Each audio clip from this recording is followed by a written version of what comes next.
Hello, I'm Tony DeMaria, the editor of JACC, here highlighting some very interesting articles from the October 16th issue of the journal. One of the major issues we all face in cardiology is the non-responder to cardiac resynchronization therapy, CRT, and we know this happens in about a third of cases. And so a group of investigators in the Midwest hypothesized that frequent PVCs might in fact contribute to the non-response to CRT.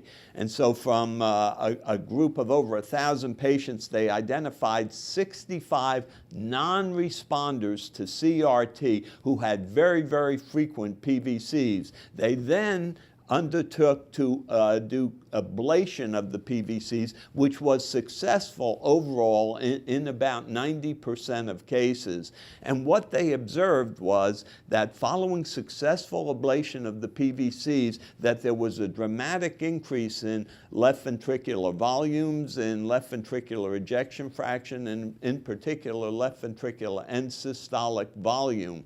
So, I mean, what we can take from these data are that PVCs, especially if they're frequent, may in fact be one of the mechanisms by which CRT is unsuccessful, and ablating those PVCs may in fact convert those patients to responders. The number they came up with was about 22% of all beats being PVCs as a threshold for a patient who's very likely to benefit. Perhaps an answer to at least a subset of those patients who don't respond initially to cardiac resynchronization.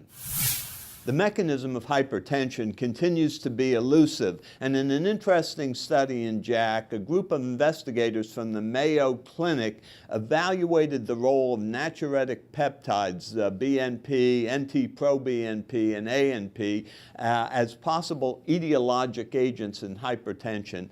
And in a group of over 2,000 patients from Rochester, Minnesota that they followed, what they observed was that BNP and NT-proBNP levels were reduced in patients who had pre-hypertension, and in fact in those patients there was no compensatory increase in ANP. Now later in the course of hypertension those natriuretic peptide levels were increased, but in pre-hypertensives they were very definitely decreased, an unexpected finding. This of course presents a potential therapeutic target. It's intriguing to think perhaps if we can increase BNP, NT-proBNP levels in pre-hypertensive patients, we may be able to avoid the ravages of hypertension. Now, one of the important parameters of cardiac function that we strive to measure is absolute myocardial perfusion. There's a couple techniques to do that. N13 ammonium PET, positron emission tomography, or gadolinium-enhanced cardiac magnetic resonance. And so in this issue of JACC, we have a comparison of these two techniques. And in fact, what was observed was that in terms of absolute myocardial blood flow, and we're talking now about milliliters per minute per gram of myocardium, that the two techniques only correlated weakly.